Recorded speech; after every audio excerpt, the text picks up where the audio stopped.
ত্রিপুরার গোমতী নদীর উজানে ডোম্বর বাঁধ খুলে দেওয়ায় প্লাবিত হয় বাংলাদেশের দক্ষিণ পূর্বাঞ্চল। ভারী বর্ষণ ও ভারত থেকে নেমে আসা ঢলে সৃষ্ট বন্যায় 11 জেলায় মৃতের সংখ্যা বেড়ে দাঁড়িয়েছে 23 জনে। এসব জেলায় ক্ষতিগ্রস্ত হয়েছে 57 লাখেরও বেশি মানুষ। এ ক্ষতের দাগ না মুছতেই ফের দুঃসংবাদ এসেছে ভারত থেকে। ভারতের বিহার ও ঝাড়খণ্ডে বন্যার জেরে ফারাক্কা ব্যারেজের 109টি গেট খুলে দিয়েছে দেশটি। এতে একদিনে বাংলাদেশে ঢুকবে 11 লাখ কিউসেক পানি। বাঁধ খুলে দেওয়ায় বন্যার আশঙ্কা তৈরি হয়েছে পশ্চিমবঙ্গের মুর্শিদাবাদ সহ বাংলাদেশেও।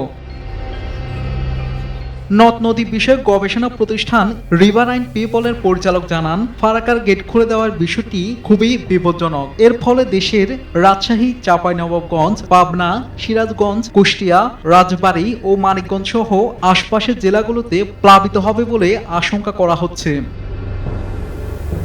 বন্যা পরিস্থিতি ও পাহাড়ি ঢলের বিষয়ে আগে থেকেই বাংলাদেশকে তথ্য দেওয়া হচ্ছে বলে ভারতের পক্ষ থেকে দাবি করা হয়েছে। সোমবার ব্যারেজ কর্তৃপক্ষ জানায়, প্রতিবেশী দুই রাজ্যে বন্যার জেরে পানি চাপ বেড়েছে। ফারাক্কা ব্যারেজ এলাকায় পানি বিপদসীমার 77.34 মিটার উপর দিয়ে বইতে থাকায় বাধ্য হয়ে গেট খুলতে হচ্ছে। সেক্ষেত্রে ফিডার ক্যানেলেও পানির পরিমাণ বাড়ানো হয়েছে।